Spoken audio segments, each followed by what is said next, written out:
We're about to do this, y'all. Hey, everybody. We are here with our not so opening night party. Woo! Yay! We are here and we are all sheltering in place in our own homes. And Cynthia and Enoch are sheltering in place together. And this would have been our opening night for the Light, our press opening. But of course, we were in rehearsal. They were having wonderful rehearsals, and we were trying to get through tech and get a video made of the whole show. But we got through our sneak peek, and that was it. So we decided, Cynthia decided, she had a great idea that we should do an opening night party anyway, and that we should invite Loy, who we are meeting. Hey, Loy. And we're meeting, I talked to her on the phone a little bit, but Cynthia and Enoch are meeting her for the very first time tonight. So they've been enjoying her wonderful words and portraying her, and now we get to meet and go live with that. So so the format tonight is really going to have Cynthia and Enoch and Loy kind of lead the charge. We are looking for your questions. They are actually meeting for the first time, so they got lots of questions for each other. I know that they have beverages. If you do not have your beverage at home, please lift a glass. Please go to your refrigerator, get set, come with us, because we would normally have this party at 10 o'clock at night, but we don't want to subject you to that. So here we are at happy hour time. And if you've got questions, post them in the chat on the live, or on, if you're on YouTube, you can post them there. We got Jane, our marketing person, is in the background, and she is going to be there looking for our questions, and we'll look at those later. We got some clips we're going to throw in, so you can see some clips. Our sneak peek. Our sneak peek was on a rehearsal set, so you'll see, not a set really, it's a set in progress. They were not done with it yet. And we will be back, but just so you know, this is our pause in the Light. We will be back with the Light. The Light has a set on our stage, 2 actors ready to go. So whenever they decide that it's time to come out, we will all come out and be on the Horizon stage together as soon as possible. So that's what's in our future, hopefully. So I am going to call that good. This is Horizon Theater Company and our not so opening night party for the Light. So I'll take it away, Cynthia and Enoch. It's all yours. You just had the best Thank you show. guys. Thank Man, you. thank you guys so much for coming Thank out. you. It was phenomenal, man. Woo! Oh, you remember What a run. Man, This time you said that line and I almost forgot. yeah, that but line. you remember it, and then you came right back, man. Man, that was great. Good show, man. Man, great show.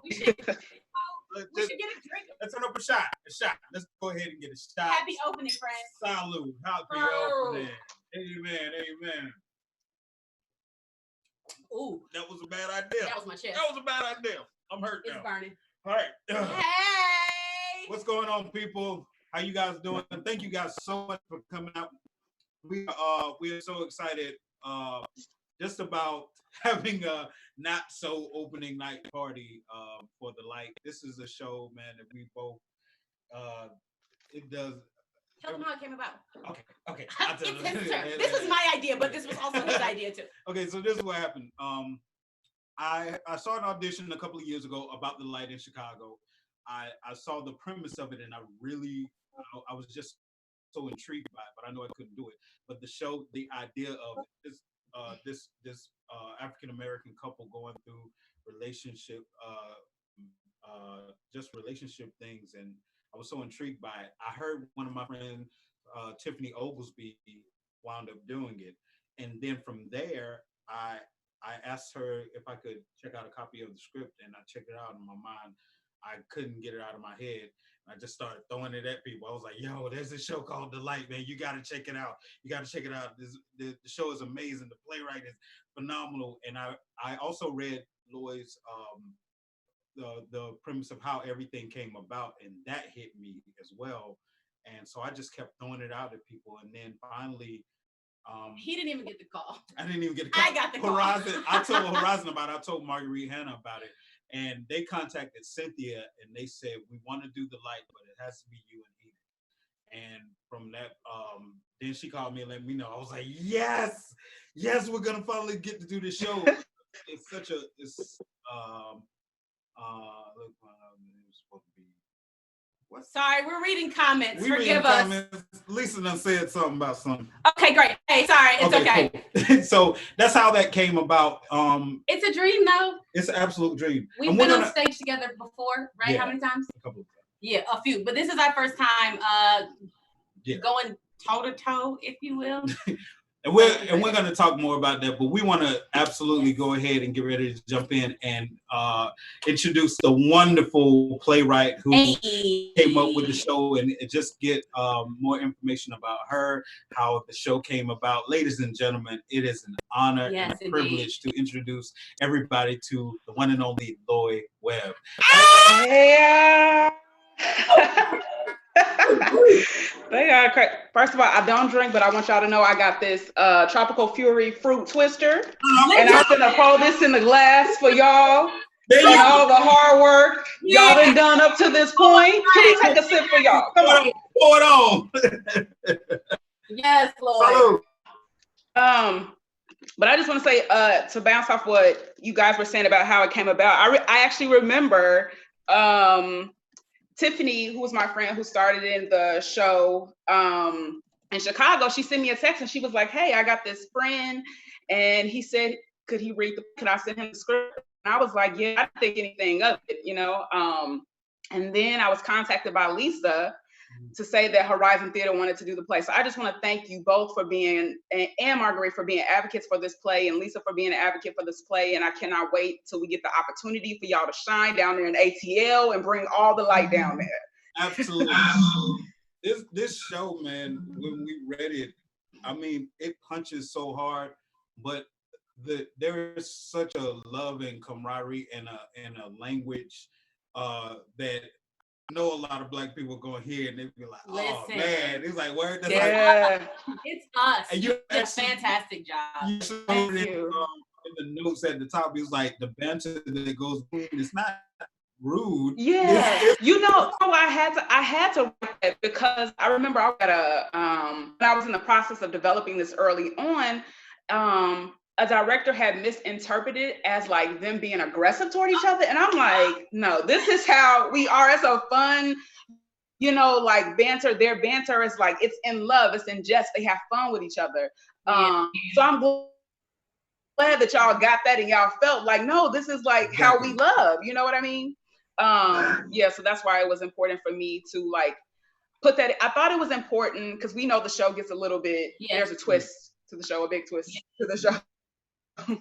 But it was important for me at the beginning to make them fall in love, because if we are to care about them as like a couple, we cannot be robbed of that moment, right? Because if we see them in love and like having fun and stuff like that, we want to stay at that moment. And then when things start to crack, we're like, oh no, we want to go back to what that is, and we have more of an emotional attachment to it.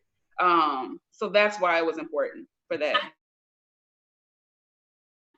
Yeah, I think that that's one of the things that helps Enoch and I before we get to the big twist. There are other moments where they're having these discussions where they have different, and because you did such a great job of establishing that love from the beginning, that's what they're fighting for the whole time. You know what I mean? When you're disagreeing with somebody that you love, you're just working to get back on the same page and trying to figure out, like, you know. And so you did such a great job. It's that's what we work to keep throughout. So I do have a question for people who maybe have heard about the show or have not heard about the show.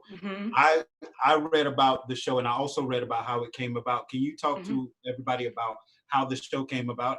Yeah, sure. So for me, I was a big fan of this particular actor. Like, I loved him so much. And one of the things that I loved about him was the fact that he was the type of actor who he felt like if he took a role that would put African Americans in a bad light, he would not take it.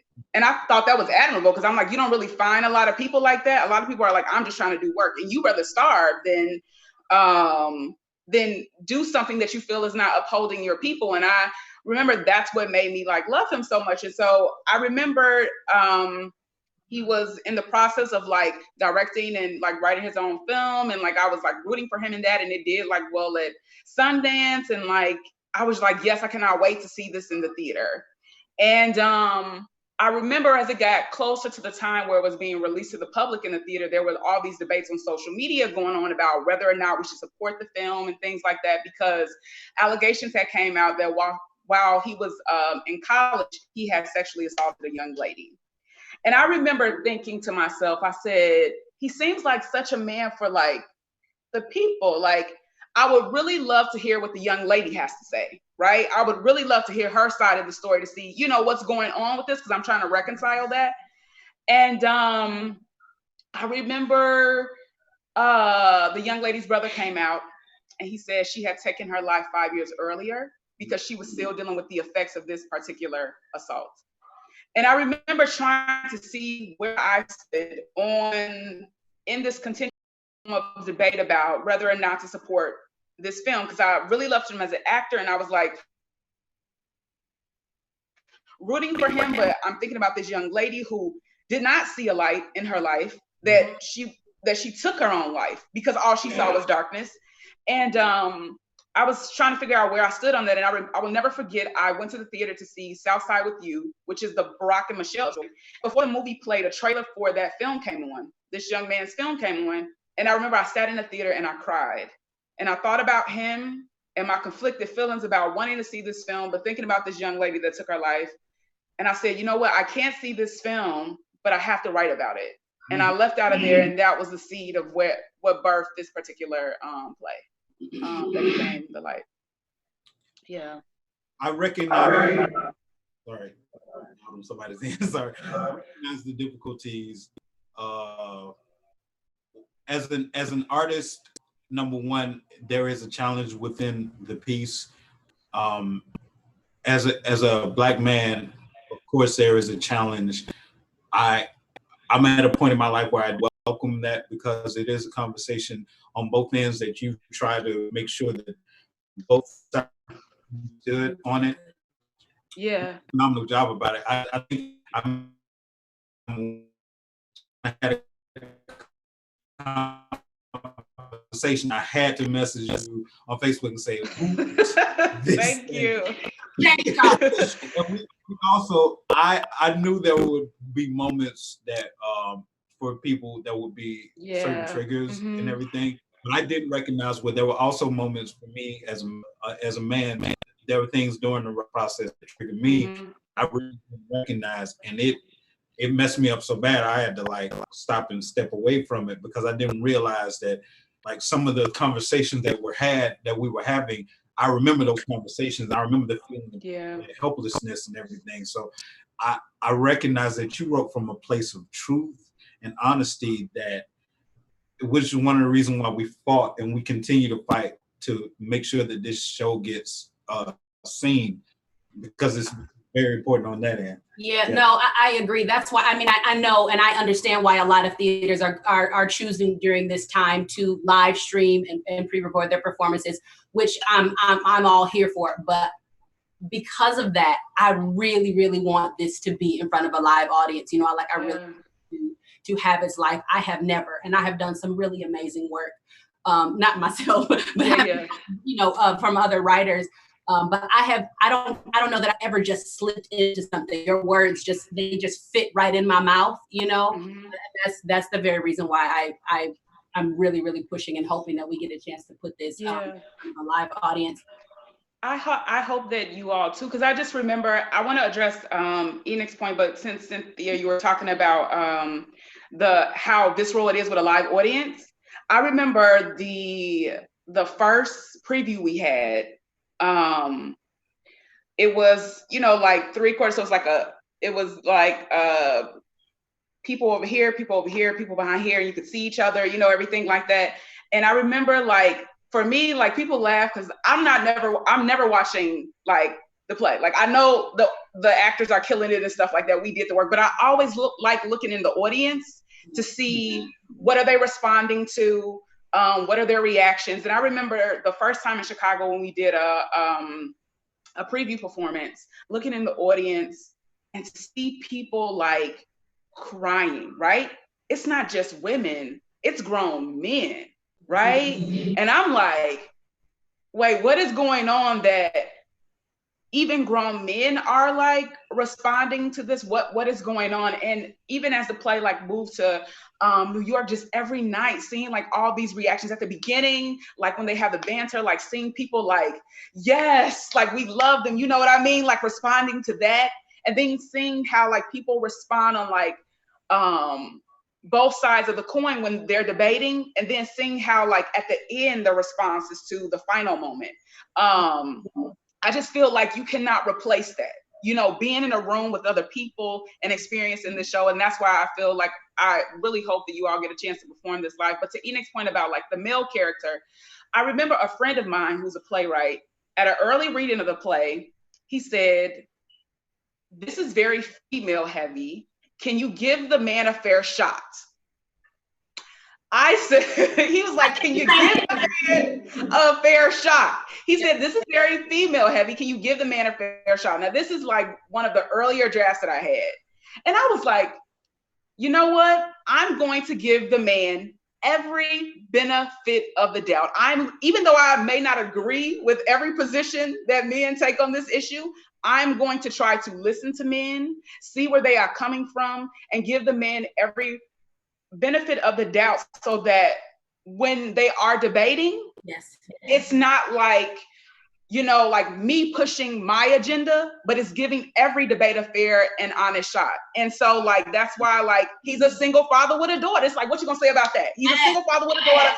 Under crazy circumstances, he stepped up to the plate. You know what I mean? Yes. He has an experience with this personally. So it's like, what are you gonna say about that? It's like, I wanted to give the men every benefit of the doubt, because I never wanted somebody to tune it out, a man to tune it out and say, I don't want to listen to that, because I know that this is like propaganda, like female propaganda. You know what I mean? And one of the, what was you gonna say?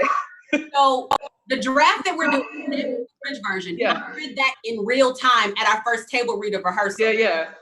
But before that, I had whatever draft came before that. I called Enoch after, and to your point, I was like, I don't know, Genesis is tripping, yo.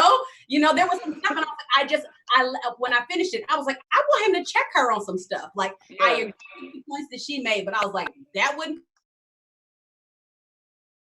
cool that she did. That wasn't okay, and I wanted to hear what he had to say. And so when I experienced the final draft in real time, I said, "Oh, well, all right now." But I'm so glad. And like it's so balanced, and I'm so glad that Rashad and Black men get a fair shot in that, for real. Yeah. You wrote again. I'll say it till the cows come home, and I'll say it when they come back again. Like, you wrote this thing so how it was written and how things come about there are new angles and new arcs in which to see things. There, both of them have things that bring about that bring the underneath of what has happened in their past up to the forefront. Is that something? Is that how you approach a lot of your writing in terms of like how did you start playwriting? Like, did was it an aha moment for you? Did it something that you always knew, or was well, you thank you for asking that question, and thank you, Cynthia, for your observation about how like it shifted over drafts, you know. But how I got into my journey is like my journey isn't like straight. I didn't always know that I wanted to be a writer. I always knew I wanted to do something in entertainment. I wasn't quite sure what it was. But I came from a family where my father was like, honey, we're going to law school, right? Like, that's what you're going to do. You're going to go to law school. Like, so much so he had a dream for his children to be like lawyers, that me and all my sisters have the initials law. So that is, yes. So that are our initials law. And I'm the oldest. So it was like, I really didn't have a choice. I don't regret it. But it was like when my prayer when I was applying to law schools was like, God, I don't care where you send me to law school, just please allow me the opportunity to do theater, right? Because I was the undergrad student who was a political science major, but I was the only non-theater major taking theater courses. What were you gonna say? Were you gonna say something, Eden? Okay. I was the only, you know, like non-theater major taking like theater courses because I still had a love for like theater. But when it hit me that I wanted to be a playwright specifically was I had went back to Chicago for law school. It was my first year. This was 2009. And I was very depressed because I didn't want to be there. I just knew that like there was something else for me. And I was like, I have to see a play. And there was this theater in Chicago called Court Theater, which is a division of the University of Chicago. And I saw that they were doing Ma Rainey's Black Bottom by August Wilson. And I was like, I've never seen any of August Wilson's work live. I'm going to go see this play. And I remember hearing Levy's monologue and how that made me feel. The monologue where he talks about like how his mother was assaulted by the white men, how he was sort of like helpless as a young boy, not to be able to do anything. I'm like, these words are making me feel something. Like they're making the hairs on my arms stand up. They're making my heart race. And I want to make people do that. And I literally went to the Harold Washington Library, which was right across the street from my law school, got every August Wilson play. And I was like, I want to be a writer. And that was 10 years ago. And it was a progressive journey trying to figure out, you know, how do I balance law and how do I balance writing? And up until the point where when I was doing a play in Chicago, I worked in the law department of the Chicago Police Department. I started work at 6 a.m. I got off at 2. I would then go to rehearsals, get off at 11 p.m., and then have to start the day all over again. But I'm just a firm believer in you do what you have to do to be able to do what you want to do. You know what I mean? When people come to me like, I don't know how to work a day job,